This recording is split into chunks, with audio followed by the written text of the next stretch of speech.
Muy buenas noches para todos y todas. Mi nombre es Rubén Esteban Triana Quintero.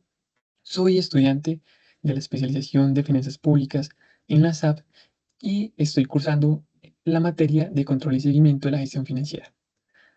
En este podcast vamos a ver algo muy importante y es la efectividad del control político en la gestión financiera en un caso muy particular y es el caso del rezago en la ejecución presupuestal. ¿En qué vigencia? En la vigencia 2023 a 2024, porque ahí es donde más vamos a encontrar para hablar de este tema.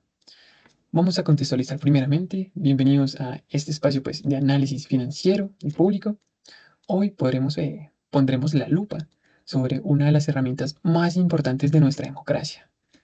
Ya más o menos pueden saber cuál es. Es el control político, pero no lo haremos desde la teoría, sino desde los números, desde los presupuestos y desde la realidad de nuestras finanzas públicas, pero a nivel nacional. Para entrar en contexto, primeramente nos podemos hacer la primera pregunta. ¿Qué es el control político? Aquí vamos al artículo 144 de nuestra Constitución Política, que es nuestra Carta Magna, es la que nos dirige, la que nos da el mapa de navegación, y también a la Ley 5 de 1992, hablando del nivel nacional que tiene la facultad, en este caso, del Congreso de la República. Recordémosle que el Congreso está conformado por la Cámara de Representantes y por el Senado de la República. ¿Y ellos qué pueden hacer? Ellos pueden citar a los ministros y a los altos funcionarios del Estado para que ellos rindan cuentas sobre sus acciones, sus omisiones, o como veremos hoy, a rendir cuentas sobre el manejo de los recursos públicos. La pregunta central de este episodio es, ¿sirven realmente estas citaciones en la práctica o son un show mediático? Eso lo veremos muy prontamente. Para responderlo, analizaremos el caso más sonado y crítico para nuestra economía reciente, las citaciones a los ministros del actual gobierno, de Gustavo Petro. Están los ministros de Hacienda, de Transporte, de Igualdad y por la preocupante baja ejecución presupuestal de la nación. Ese presupuesto general de la nación ha sido muy bajo su ejecución, entonces especialmente en el rubro de la inversión durante las vigencias 2023 y 2024. Comencemos. Aquí hay un análisis comparativo de documentos. La proyección de inversión versus la realidad, lo que realmente se ejecutó. Para ese análisis comparativo utilizaremos los datos oficiales de Hacienda, de Nación y de los informes de la Auditoría de la Contraloría General de la República. Primeramente, lo que se mantuvo, la rigidez del gasto. En los documentos presupuestales de 2023 y 2024 se mantuvo la tendencia a un gasto de funcionamiento alto y constante. Los compromisos de nómina, pensiones, transferencias de ley se ejecutaron por encima del 92%. Eso nos demuestra que la maquinaria del Estado sigue consumiendo recursos, independientemente de los resultados en inversión, es donde está la preocupación. Segundo, lo que varió, el rezago histórico en inversión. Acá es donde debemos de poner la lupa. Aquí es donde el análisis se profundiza. Al comparar la ley de apropiaciones frente al informe de ejecución presupuestal que nos dio la Contraloría General de la República, encontramos varias variaciones alarmantes. En la vigencia 2023 dio un presupuesto de inversión de aproximadamente 83.3 billones al cierre de octubre de ese año. La ejecución real, los giros, apenas re resoba el 50%. Eso quiere decir que se cerró el año con un rezago que ni se veía en la última década, afectando el crecimiento del PIB, del Producto Interno Bruto. Bueno, miremos la otra parte. ¿Cómo nos fue en el año 2024? La situación se agudizó.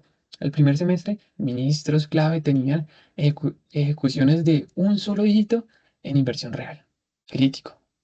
Acá, ¿qué analizamos? ¿Qué podemos analizar? Los documentos muestran que el dinero está, ahí está la plata, pero que se queda atrapada en la etapa de compromiso u obligación. Eso evidencia una parálisis en la contratación pública y en la estructuración técnica de los proyectos, es decir, en los territorios nos vemos afectados. Y acá, tercero, vamos a ver qué pasa en el tercer punto.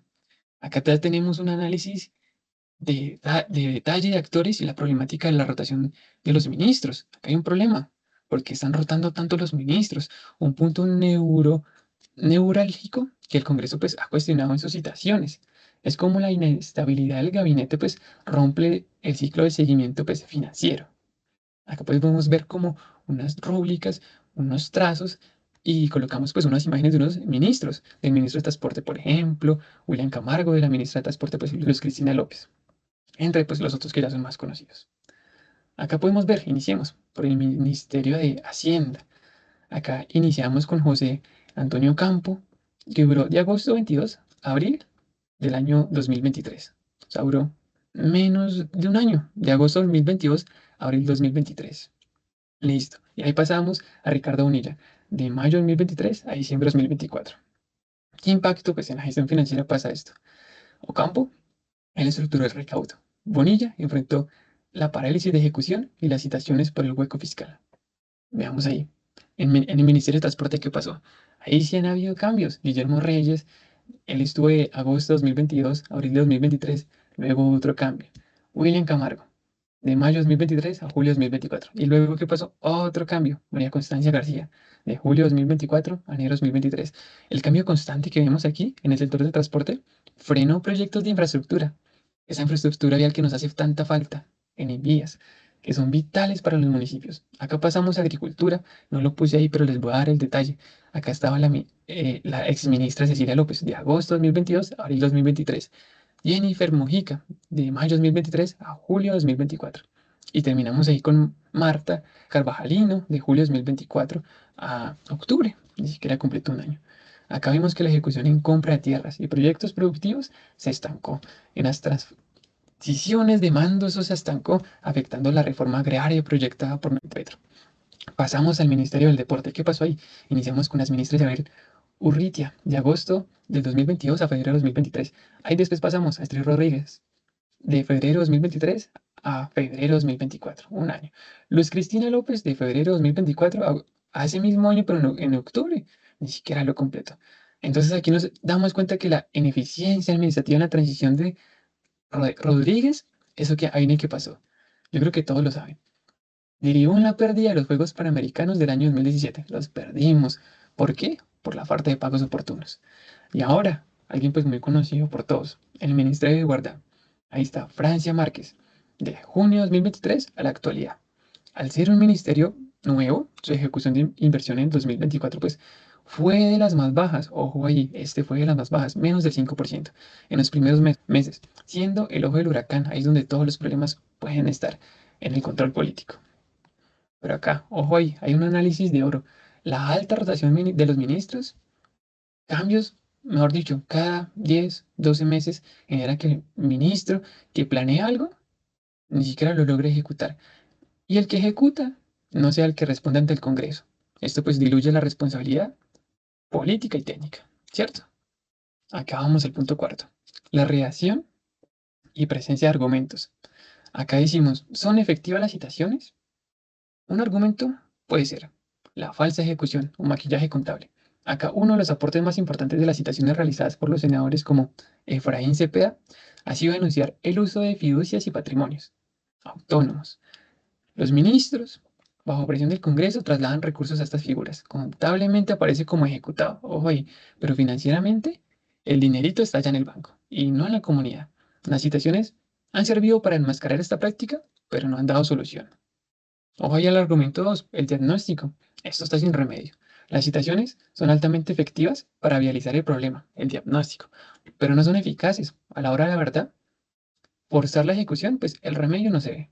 Los ministros asisten, allá las citaciones que les hacen, presentan excusas técnicas sobre curvas de aprendizaje o trámites de vigencias futuras, y el Congreso pues no tiene las herramientas para obligarlos a ejecutar, más allá de la presión mediática. Solamente les meten presión. Argumento 3. La moción de censura. Esa es una herramienta clave.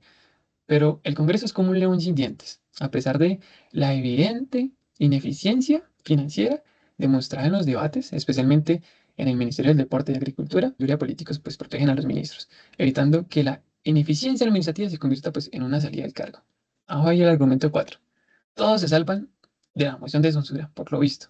Por ejemplo, el caso de Astrid Rodríguez, exministra de Deporte, fue la que más cerquita estuvo. Se radicó la moción de censura por la pérdida de los Juegos Panamericanos para el año 2027.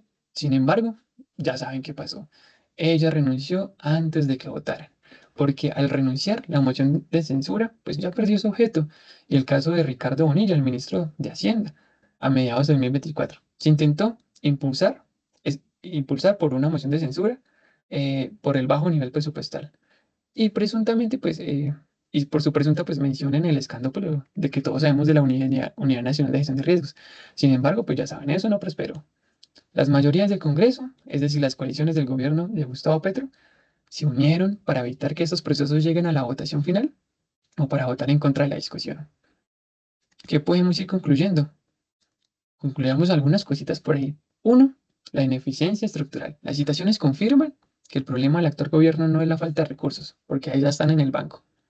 Gracias a la reforma tributaria ellos consiguieron esos recursos, sino que el problema está en una incapacidad técnica para ejecutar la inversión pública, lo que afecta directamente pues, al crecimiento del país, de los territorios. Segundo, la ruptura del ciclo presupuestal. Esa ruptura de ese ciclo presupuestal la evidenciamos. Hay una inestabilidad del gabinete. Cada rato los ministros rotan. Eso se ve en las noticias. Ministro renunció. Ministro lo despidieron. Y eso es así. No están trabajando o no los dejan trabajar. Es el principal pues, enemigo del seguimiento financiero. Cada cambio detiene pues, procesos de contratación por lo menos de 3 a 4 meses. Acá hay otra conclusión, las urgencias de las consecuencias. El control político en Colombia se ha quedado en el deliberativo. Para que sea efectiva una gestión financiera, pues debe tener consecuencias directas en las asignaciones de recursos de la siguiente vigencia. Listo. Pasemos aquí. ¿Qué proponemos aquí o qué hablamos en este podcast? Yo creo que hay una propuesta que implementar, yo lo llamaría el gatillo de descentralización presupuestal. Si mediante el control político se demuestra que un ministerio nacional no ha girado al menos el 65% de los recursos de inversión al corte del tercer trimestre, el Congreso pues debe tener la facultad legal de ordenar el traslado de esos recursos. ¿Cierto? Sería muy bueno. Remanentes directamente a las entidades territoriales, es decir, los municipios y los departamentos que ellos reciban sus recursos, que presenten los proyectos de inversión para sus proyectos. La sustentación, pues basado en el principio de eficiencia, el Estatuto Orgánico de Presupuesto, que está en el decreto pues, 111 de 1996, y el artículo, ahí está en ese artículo 344 de la Constitución Política Colombiana, dice que los recursos deben cumplir un fin social, no estar en un banco. Si el nivel central es incapaz, la autonomía territorial debe entrar a salvar la inversión pública. ¿Qué les pareció? Comenten allá abajo.